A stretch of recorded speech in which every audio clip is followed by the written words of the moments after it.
छत्रपती शिवाजी महाराजांचा पुतळा कोसळल्यानंतर राजकीय आरोप प्रत्यारोप सुरू झालेत। शिक्षण मंत्री दीपक केसरकरांनी तर यावर संतापजनक स्पष्टीकरण देत अजून वाद वाढवलाय। पाहूया एक रिपोर्ट।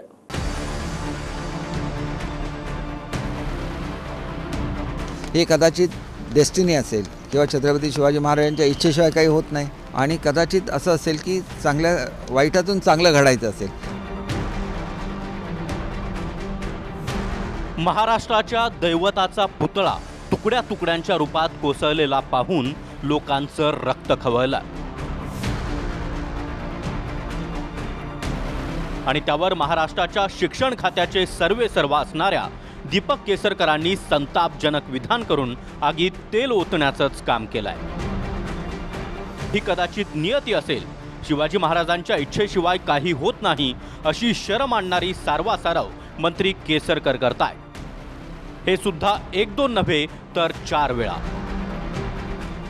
एक चांगलं वाईटातून चांगलं काहीतरी घडेल अशी मला खात्री आहे। याच्यामध्ये कोणीही राजकारण करू नये अशी नम्र विनंती आहे। आणि मला स्वतःला असं वाटतं की ही एक दुर्घटना असली तरी याच्यामधून काहीतरी चांगलं घडावं। आम्हाला नेहमीच असं वाटतं की छत्रपती शिवाजी महाराजांचा सन्मान हा संपूर्ण महाराष्ट्राचा आणि देशाचा सन्मान आहे आणि त्या सन्मानाला योग्य असा भव्य पुतळा ह्या ठिकाणी उभारणं हे कदाचित डेस्टिनी असेल किंवा छत्रपती शिवाजी महाराजांच्या इच्छेशिवाय काही होत नाही आणि कदाचित असं असेल की चांगल्या वाईटातून चांगलं घडायचं असेल आणि त्याच्यासाठी सुद्धा अपघात घडला असेल, काही सांगता येणार नाही। मुख्यमंत्री शिंदेंच्या दाव्यानुसार वारं ताशी 45 किलोमीटर वेगानं वाहत असल्यामुळे महाराजांचा पुतळा कोसळला। भाजपचे मंत्री रवींद्र चव्हाण सांगताय की समुद्री वाऱ्यांमुळे स्टीलला गंज लागल्यामुळे पुतळा कोसळला असावा आणि शिक्षण मंत्री केसरकरांनी तर कदाचित ही शिवाजी महाराजांचीच इच्छा असावी म्हणून ते नियतीवर ढकलून दिलाय। 45 किलोमीटर पर आवर अशा प्रकारचा वारा, सुसाट्याचा वारा जो भोग होता आणि याच्यामध्ये पुतळ्याचं नुकसान झालेलं आहे। हा जो पुतळा किंवा ह्या पुतळ्यामध्ये वापरले गेलेलं कदाचित स्टील जे आहे, तिथली असणारी खारी हवा जी आहे, या खारी हवामुळे तो स्टील जे आहे ते स्टीलला जरा डस्ट पकडला जातो आणि त्यामुळे ते निकामी होणं ही हळूहळू होणारी प्रक्रिया होऊ शकते आणि त्या सन्मानाला योग्य असा भव्य पुतळा ह्या ठिकाणी उभारणं हे कदाचित डेस्टिनी असेल किंवा छत्रपती शिवाजी महाराजांच्या इच्छेशिवाय काही होत नाही आणि कदाचित असं असेल की चांगल्या वाईटातून चांगलं घडायचं असेल आणि त्याच्यासाठी सुद्धा अपघात घडला असेल, काही सांगता येणार नाही। ताशी 45 किलोमीटर वेगानं वारं वाहिल्यामुळे पुतळा कोसळल्याचं उत्तर सरकारकडून दिलं गेलंय। मात्र हवामान विभाग तज्ज्ञांच्या मते समुद्रकिनारी या वेगाचे वारे वाहणं ही साधारण गोष्ट आहे। शिवाय काल मालवणात कोणतंही झाड तुटणं, घरांची पत्रे उडणं असा प्रकार समोर आला नाही। जाणकारांच्या मते मुळात समुद्रकिनारी पुतळे उभारताना त्या ठिकाणी वाहणाऱ्या वाऱ्यांचा मागच्या 15 वर्षापूर्वीचा इतिहास तपासला जातो। वाऱ्याची दिशा, वाऱ्याचा वेग हे अभ्यासूनच पुतळे उभे केले जातात। त्यामुळे चूक वाऱ्याची नव्हे तर स्ट्रक्चरची होती हे अनेक शिल्पकार सांगतायत। जे अनुभवी कलावंत आहेत किंवा ज्यांच्याकडे जे खूप योग्य रेट लावतात तर त्यांना ते काम मिळत नाही आणि नको त्या माणसाला काम मिळालं जातं। आणि आणखीन सिस्टीमचे काही सोर्सेस आहेत, म्हणजे ज्याला आपण वशिलेबाजी म्हणतो, अशा टाईपने मर्जीतल्या माणसांना काम दिलं जाते। ते सगळं सिस्टीम आहे, ते कसं काय ते मी इथे सांगत बसत नाही, स्वानुभव फार मोठा आहे। संभाजीराजे छत्रपती इतिहासकार इंद्रजित सावंत यांनी खूप महिन्यांआधीच शिल्पावरून प्रश्न उपस्थित केले होते। मूर्तीची एकूण उंची आणि हातांच्या लांबीमध्ये विसंगती दिसत होती। महाराजांच्या तलवारीची डिझाईन, अंगरखा देखील वेगळा भासत होता। स्वतः PWDनं ऑगस्ट महिन्यात नौदलाला पत्र लिहून चिंता व्यक्त केली होती। पत्रात लिहिलं होतं की जून महिन्यामध्ये शिल्पकार जयदीप आवटेनं पुतळ्याची डागडुजी केली। मात्र शिवरायांच्या पुतळ्यासाठी आपण नटबोल्टचा वापर केला। समुद्रातल्या खाऱ्या वाऱ्यामुळे नटबोल्ट्सनी गंज पकडलाय। महाराजांचा पुतळा त्यामुळे विद्रूप दिसतोय। पर्यटक, स्थानिक लोक यावर नाराजी व्यक्त करतायत। नौदलानं शिल्पकाराला आदेश देऊन योग्य पावलं उचलावीत। मात्र या पत्राचं पुढे काय झालं, त्यावर नौदलानं काहीही कारवाई केली नाही का, याचं उत्तर कुणाकडेच नाही। दुसरीकडे कल्याणला राहणाऱ्या जयदीप आवटेची एक मुलाखत सध्या व्हायरल होते आहे. त्यात कौतुक म्हणून त्यानं जी उत्तरं दिली आहेत तीच मुळात धक्कादायक आहेत. 4 डिसेंबर 2023ला दैनिक सनातन प्रभातनं शिल्पकार जयदीप आपटेची मुलाखत छापली. यामध्ये सुरुवातीला म्हटलं गेलंय की 28 फूट उंच ब्रॉन्झचा पुतळा उभारणीस किमान 3 वर्ष लागतात. मात्र 24 वर्षीय जयदीप आपटेनं जूनमध्ये काम सुरू करून डिसेंबरमध्ये म्हणजे फक्त 6 महिन्यात हे काम पूर्ण केलं. दुसरा उल्लेख आहे की नौदलाच्या सूचनेनंतर बनवलेलं शिल्प न निवडता अचानक बनवले गेलेलं शिल्प पुतळा म्हणून निवडण्यात आलं.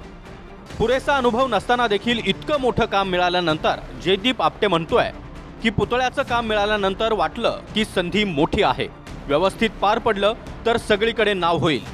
पण जरा जरी चूक झाली तर सगळं संपेल असंही वाटलं. पण ठरवलं की काय व्हायचं ते होऊ दे, पण संधी सोडायची नाही. मग एका आठवड्यात शिवरायांच्या पुतळ्याचे 3 लहान मॉडेल तयार केले. त्यापैकी 2 नौदलाच्या सूचनेनुसार तर 3रं मॉडेल अचानक घडलं होतं.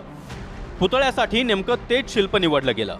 इतक्या कमी वेळात 3D प्रिंटिंगनेच पुतळा उभारणार होता म्हणून काम सुरू केलं. पण काही गणितं चुकल्यामुळे वेळ गेला. तेव्हा अचानक पूर्ण मॉडेलचं 3D प्रिंटिंगनं तयार करायचं ठरवलं. मग एका रात्रीत 18 प्रिंटर उभे करून काम सुरू झालं. त्याची मुलाखत वाचली मी. तो म्हणतो की इतक्या कमी वेळात मला करायला सांगितलं होतं, कारण उद्घाटनचं तारीख ठरलेली होती. तेवढ्यासाठी त्याने शिल्प उभा केलं नाही. ते 3D प्रिंट काढून रातोरात त्याचं 3Dमध्ये, जर 3Dने जर शिल्पकार होणार असाल तर मग शिल्पकाराची गरजच नाही ना, कॉलेजमध्ये जाऊन शिकायची गरजच नाही आहे. 3D मशीन विकत आणलं जाते आणि त्याच्यानं तुम्ही पाहिजे तो प्रिंट तुम्ही इनलार्ज करू शकता. इनलार्ज म्हणजे शिल्पकार नाही आहे. मोठ्या मंडळांची गणेश मूर्ती सुद्धा 8 महिने आधी बनवणं सुरू होतं. इथं 28 फुटांचा काशाचा पुतळा फक्त 6 महिन्यात उभारला गेला. तो सुद्धा फार अनुभव नसलेल्या एका 24 वर्षीय शिल्पकाराकडून. पुतळा 6 महिन्यातच तयार करून हवा हा आग्रह कुणाचा होता? जर नौदलानं व्यवस्थित नियोजन केलं होतं तर फक्त 6 महिन्यांआधीच शिल्पकाराला काम का दिलं गेलं? ही सर्व घाई कशासाठी करण्यात आली ही प्रश्न देखील अनुत्तरित आहेत. हा पुतळा किती महिन्यात बनवलात आपण? काय एवढी घाई?